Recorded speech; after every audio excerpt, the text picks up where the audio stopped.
Parthiv. I'm the product manager for SaaS Solutions, and I'm here with Carl. So Carl is the Arcserve pre-sales director, and together we're going to be doing a webinar on how to migrate from Cloud Backup to Arcserve's new solution, SaaS Backup.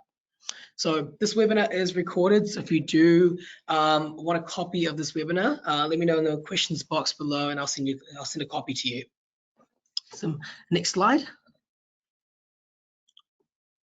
Okay, so what the agenda is for today? Well, the agenda for today is we're going to be talking about what SaaS Backup is and why to use it, and then Carl will be covering a step-by-step tutorial on how you can on Cloud Backup to SaaS Backup. So he'll be covering how to add new customers, how to set up new Microsoft 365 connectors, some of the best practices and tips, and how to deactivate your existing legacy Cloud Backup licenses. Next slide. So what is SaaS Backup? Well, SaaS Backup is a comprehensive cloud-to-cloud backup solution that offers complete protection of data hosted in SaaS applications. So this includes Office 365, Google Workspace, Dynamics 365, Salesforce, and Azure AD. Okay, next slide. Next slide. Oh yeah, so yeah.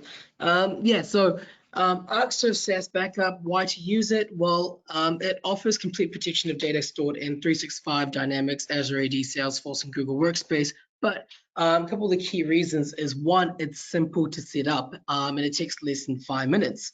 So Arcserve SaaS Backup offers a single pane of glass, multi-tenanted role-based access control within its new MSP portal, which recently got introduced as of the 29th of July. This makes navigation super fast and also offers complete control over the protected data. It also offers immutable backups using blockchain-based algorithms. So this offers organizations with the ability to retrieve unaltered copies of the data. So let's say if there were to be a ransomware attack or a malware attack or any sort of malicious user that would be trying to potentially cause any harm to the data, the immutable backups will prevent the malicious user from altering the data, and this will allow for a much more easier restore process.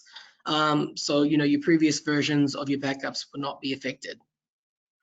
It's also extremely secure, scalable, and available in design, and this means that Arcserve's this means it doesn't just offer Office 365 and Google Workspace, but offers a complete protection across Salesforce, Dynamics, and Azure AD.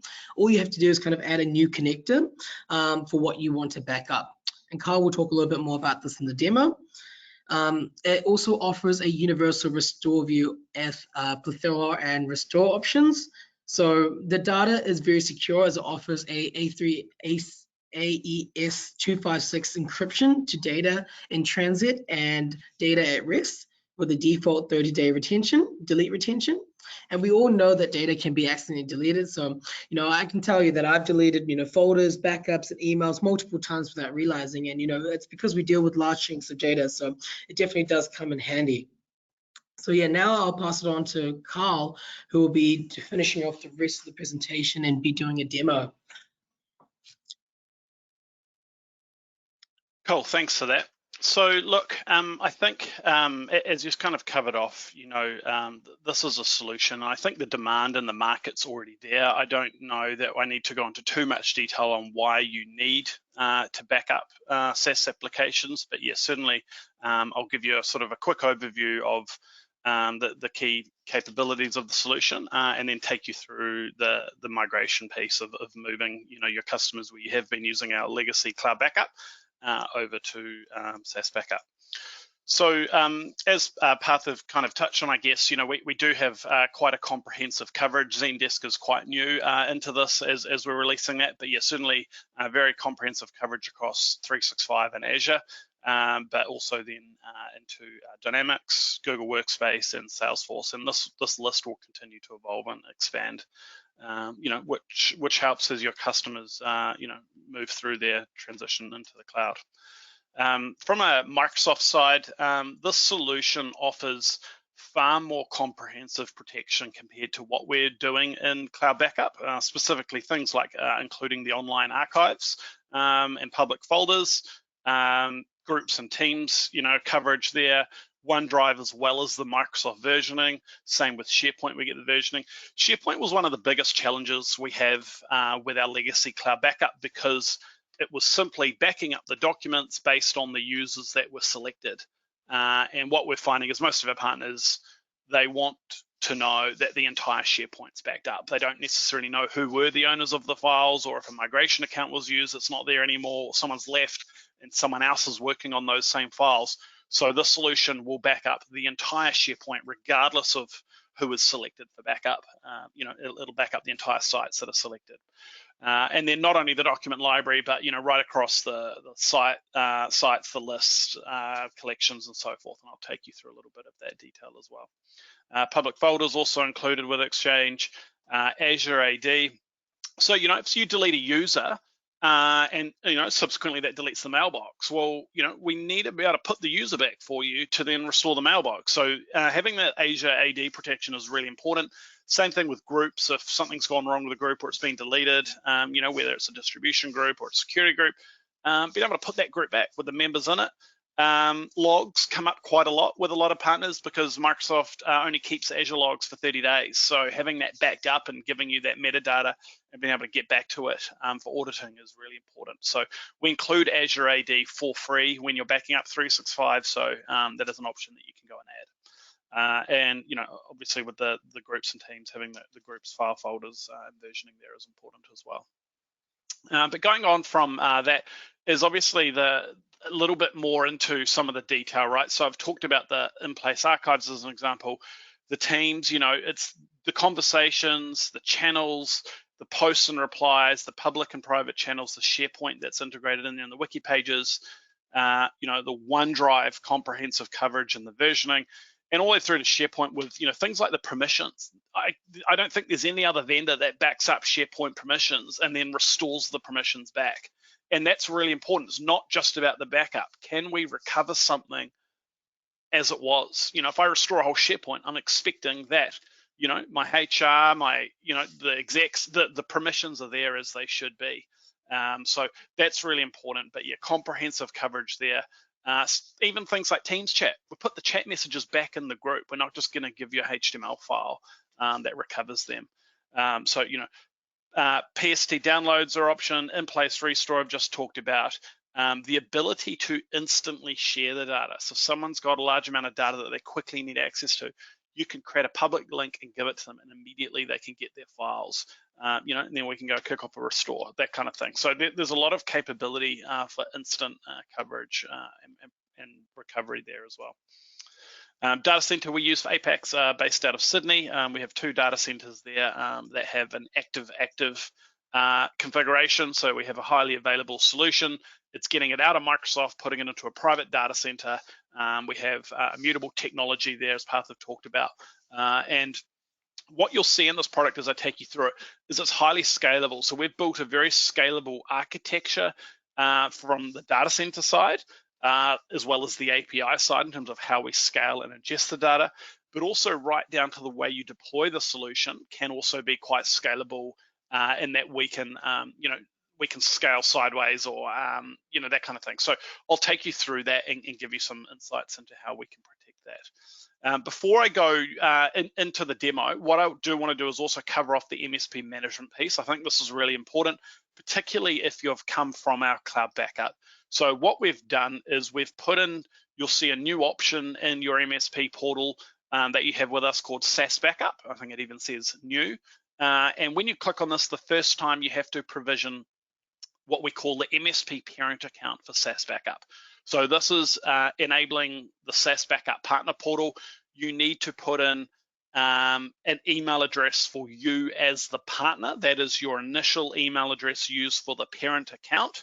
Once this is added, you don't really use these credentials again, but this just enables the partner portal provisioning piece.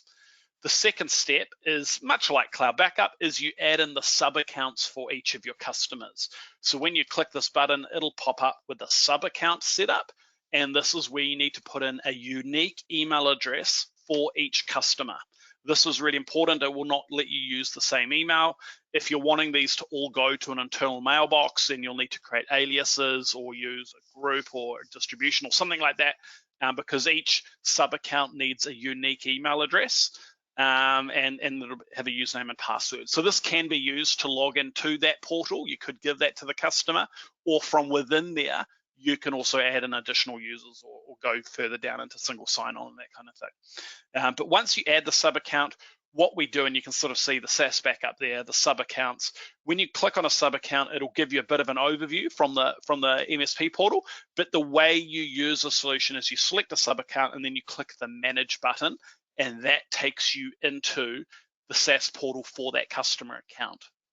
So I'll obviously take you through all of that, but that's how the initial setup goes. So for anyone using Cloud Backup today, you need to go in here, add, configure your master MSP account, and then add a sub account for each of your customers. That's the first step. The second step is actually to go back into your legacy Cloud Backup and select each of your customers and your accounts and disable all of the users, unselect them so that it's not doing any new backups. What we don't want is we don't want this product to keep taking backups while we're trying to move forward with a new solution. So turn them off. By deselecting users, it does not delete any of the data. All of the data, all of the backups are still there. You'll stop getting charged. As soon as you do that, there'll be no new billing on this solution. But by deselecting them, that just simply says no new backups. This portal will still be available, I think, until the end of March, at least until the end of March will be available for restores. But yeah, as soon as you deselect them, it stops taking new backups. Come the end of this month, 31st of December 22, this platform will stop globally taking any new backups that will be enabled at that time. So I think you'll get a warning when you come in here now that we're stopping the product come the end of the year.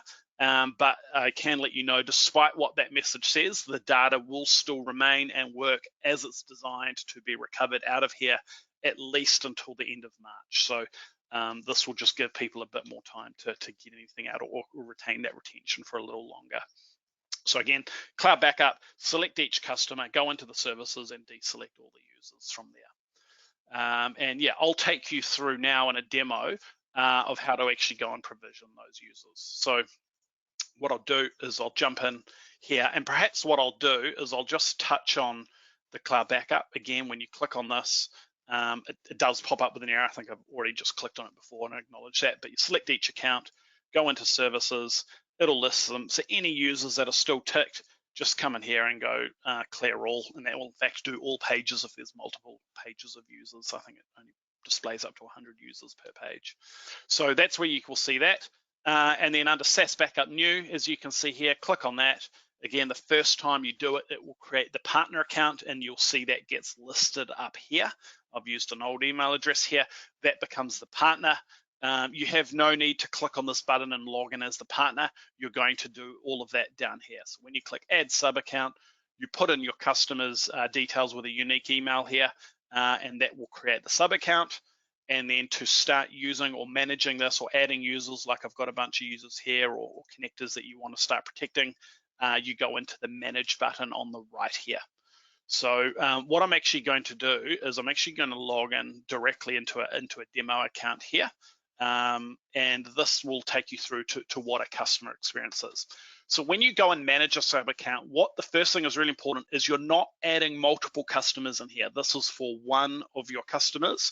You need to create a separate sub account for each individual customer and keep their data separate. That is really important that you build it that way. The first step when you do come in here as a dashboard is going to be empty. So there'll be a button in the middle to click to add a connector.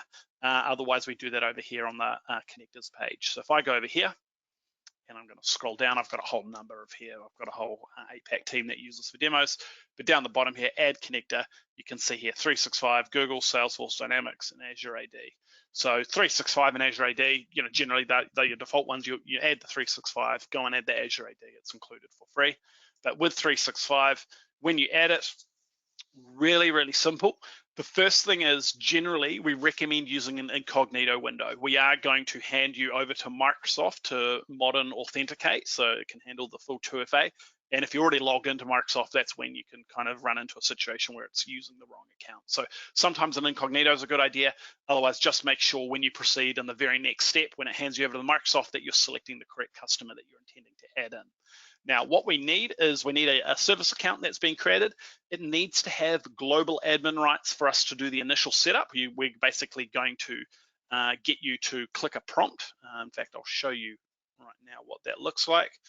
It'll look like this.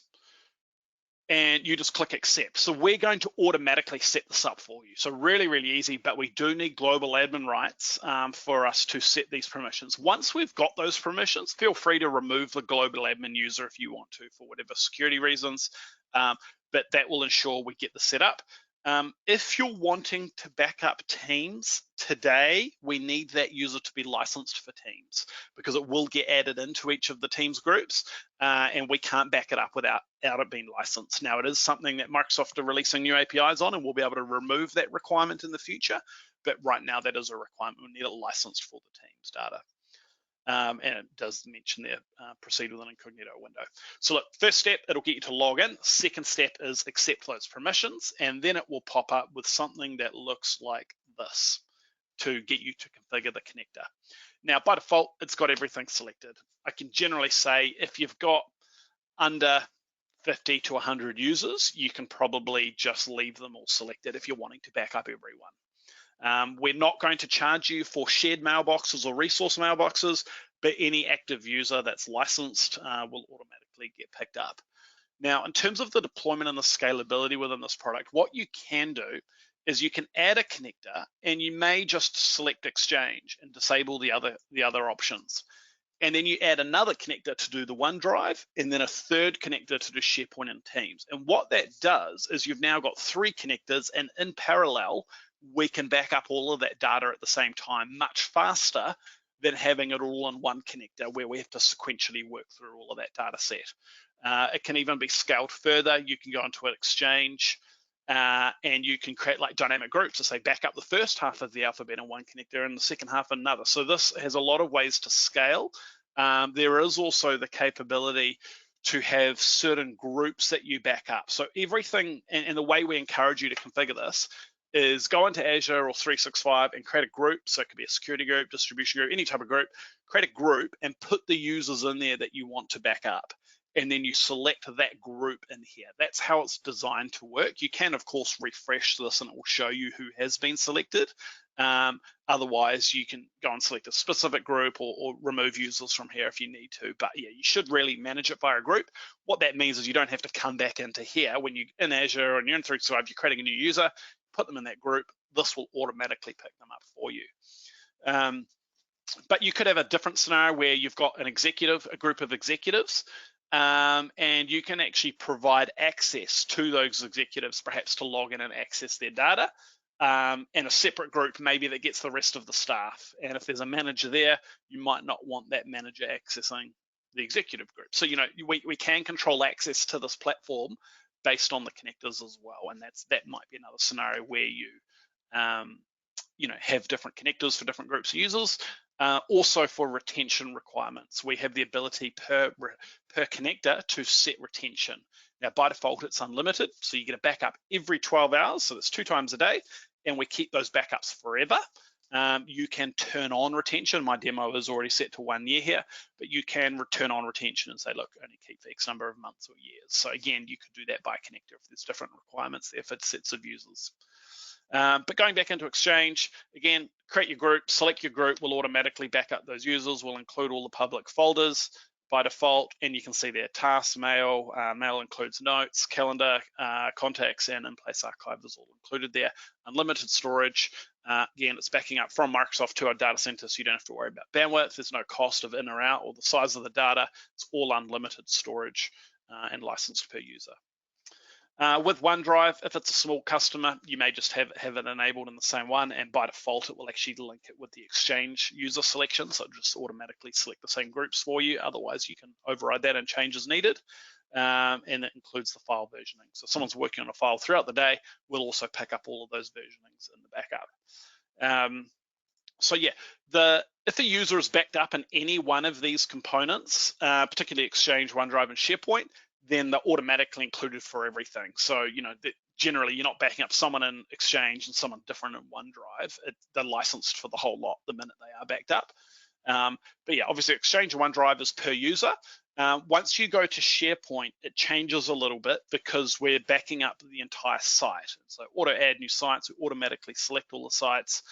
Any active user who is licensed for SharePoint and has access to the site selected are automatically going to be licensed for SaaS Backup, which means that you can include them in Exchange or OneDrive. They're licensed. If you're wanting to back up only 10 users for email and OneDrive, but you've got 20 users that have access to the SharePoint, then we're going to be licensing 20 users. If you don't want to pay for those additional 10, you need to remove them from access to the sites. They've got access and they're an active license user for SharePoint, we're automatically going to include them.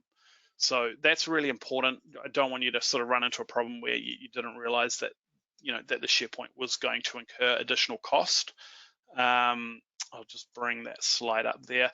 This is, obviously with Cloud Backup, it was specifically who was selected, but the flip side is we're only backing up their documents in SharePoint. This has changed. We now back up the whole SharePoint. It's a better end result, but anyone that's accessing that's licensed, we're not going to charge for guest users or non-licensed or non-active users. So it's only the active licensed users for SharePoint.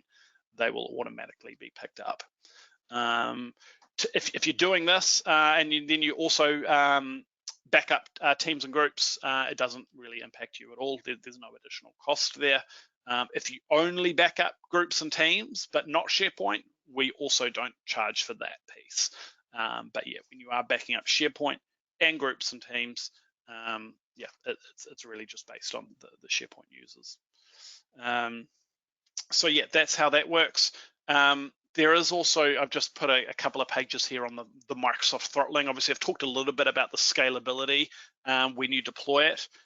We are using an API set with Microsoft, and there is the flexibility to go in and actually disable the throttling that Microsoft can do, particularly if you're trying to get the data in quicker. You can also ring up Microsoft, and these are the APIs that we're using, and Microsoft can typically reduce that throttling impact for a period of time. So sometimes that's helpful for an initial backup if there's a lot of data and you need to move quickly, or you're trying to do a large restore and you need some help. So that is something that we can also help you with if and when required, if you're running a challenge. But obviously this is one of the pieces we ran into a problem with Cloud Backup, particularly during COVID, is the amount of throttling and the way that product is designed. Could not handle this and couldn't be scaled out in the different scenarios like this solution can be. So you can see here all the different types, library files, assignments, metadata. Obviously, I covered off a bit more of what that includes in the slides. And then finally, groups and teams automatically add new groups. Everything is selected by default. And you can see some of the content types that are picked up and included there as well. So that's all pretty straightforward. Look, if anyone's got any questions, please feel free to type them in. I see Parthiv has added in a handout. There should be a second one there as well, if you can go and add, please. And I'll just show you what these are. So the first one is the moving from Cloud Backup to SaaS Backup. So as talked about, log into the portal, stop Cloud Backup, go in and create the MSP account. We talked about that. Then go in and create the sub account.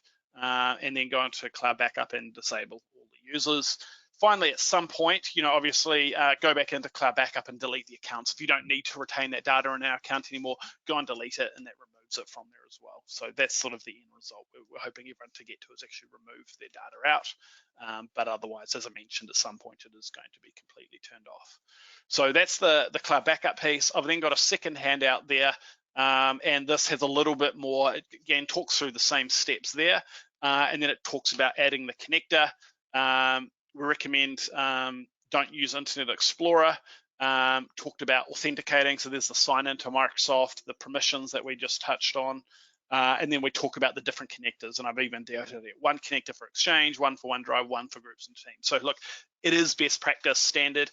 If there's no great urgency and you don't think it's a lot of users or a lot of data, then feel free to keep it simple and have them all in one. That's entirely up to you. So yeah, that's basically the two handouts that are available there. I can see they're both in there now for you to go and download. And yeah, that hopefully will be sufficient. Now look, I do have 5 more minutes, so I'll just take you through a couple of other items around using the solution. The other one was Azure AD. So when you go in here, pretty much the same steps, incognito window, to go through and add in the Azure AD. It'll pop up in here, users, the groups, the admin units, the roles, and the activity logs. All of that gets included. Now, regardless, even if you start using Salesforce or Dynamics or any other options in there or Google, the way this works is really just point and click. You click on a connector and you can just start browsing it. So this interface is so much better than Cloud Backup. You've got the ability to search in the connector. So I could search for SaaS Backup, for example, just type SaaS. It could be a PO, it could be a contractor's name. I can click on a file to preview it. I can play it if it's a video. I can look at the other versions. So we've got different backups that we've taken of this file. If there's any Microsoft versioning from OneDrive or SharePoint, I can grab them from here as well. I can download it. I can restore it back. I can create a link, and I'll show you that one in a second. So yeah, search is really good. If I go back to the connector, let's go through some examples. Customer rings me up, hey, my OneDrive is not looking good. I think I've got ransomware. Click on users, click on the user, go into OneDrive, and what I can do is go look at the versions. And I have no idea what this user's OneDrive looks at, so I say to them, look, when did you have a problem? And they said, hey, look, the issue happened on the weekend, so I'm gonna go back to Friday, click on that, and now I can actually view their whole data set from that time. And I look at this and go, oh, yeah, I can see the files here look okay. What I'm gonna do for you is I'm going to send you a link. So I click on share, create link, and I can put a time limit or a password on this, but I can give them this link. So I'll just open it in a new incognito window here, and instantly they can open this and get to a file and go straight into their meeting or whatever they need to do. They can look at it and tell me, yes, that's exactly what I need back. Can you please put that back for me? So at this point, I know that's the data they want. I can come in here to their documents and I can go through and do a full restore, either in place, overwriting the original data if it's changed, or put it into a new folder. So really, really simple, getting that immediate access. I can go into a mailbox, for example, Outlook, inbox. I've got the ability to grab that as a PST file. I can share the inbox. I can go and browse it, or I can go and look in here, again, look at emails, download them, restore them, share them, all of that kind of fun stuff. So really comprehensive. If I go back to SharePoint, for example, got all my SharePoint sites here. You can start browsing through. So I could be going in here looking for, certain data. I can see here there's some documents in here, documents, content, and you can go through and browse stuff. But I can go right the way back to SharePoint, and I can select a site, and I can go restore in place. So just overwrite the entire site back to this point in time, or restore it as a new site. We create a new site, leave what's there, and restore all that data there. So, if there's a large amount of data, yeah, it might take some time. If you think it's been throttled, obviously we can work with Microsoft and get that cranked up. At the same time, we can share the link and get people immediate access to the data in the meantime as well. So lots of options, very fast search, restore, very easy to browse, and very quick to recover. Job monitor is going to show me the status of all my backup jobs that are running, or any job, including restores, so we can click on them. I can see I've got a problem here. So, we can go and look into that and see what happened. Couldn't start because authentication failed, right? Pretty straightforward. Public links, so I just shared the OneDrive link, so I can come in here, it'll show me any shares. I can go in and delete the link, increase the time limit, or put a password on it, all that kind of stuff. I can create users, fully role-based access control. I can define which connectors they'll have access to or what rights they'll have to be able to do stuff.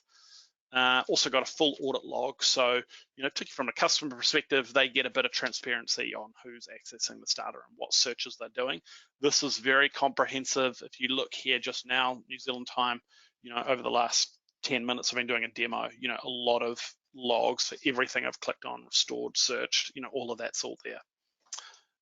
Finally, you've got the ability to mark as right to be forgotten. So any data that's sensitive and you don't want someone to be able to recover or restore it, we can flag it as right to be forgotten, and that will prevent any type of recovery on that set of data. So yeah, look, that's basically what I wanted to run you through on the demo. In summary, comprehensive coverage, cloud native. You don't need to worry about provisioning storage or backups or bandwidth. Single plane of management, full multi-tenancy, data sovereignty, as with cloud backup in Australia. Secure, immutable storage, and highly scalable solution. So look, if anyone's got any questions, please feel free to type them in now, and happy to cover them off. Otherwise, thank you very much for coming into the webinar. Awesome. Okay, I can see. Well, thank you so much, Carl. We do have a couple of questions that I did type in the chat box from Doug and John. So one of the first questions is, how can you export a list of backed up users? Okay, and then I see there he said in SaaS Backup. So good question. Let's have a look.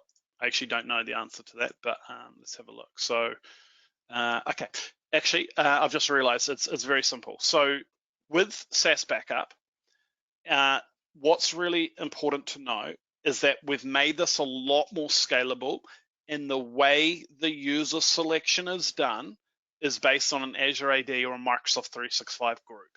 So if you want to do an export, go into Azure AD, go into 365 and do a CSV export from there, because we're backing up the users in the groups that you have selected for backup. So if I come in here, by default, untick all users, and I've got a test group here. That's the group I want to back up.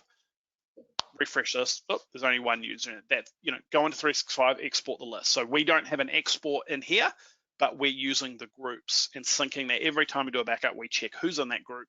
That's what this job is going to back up. So you'll do that from within Microsoft.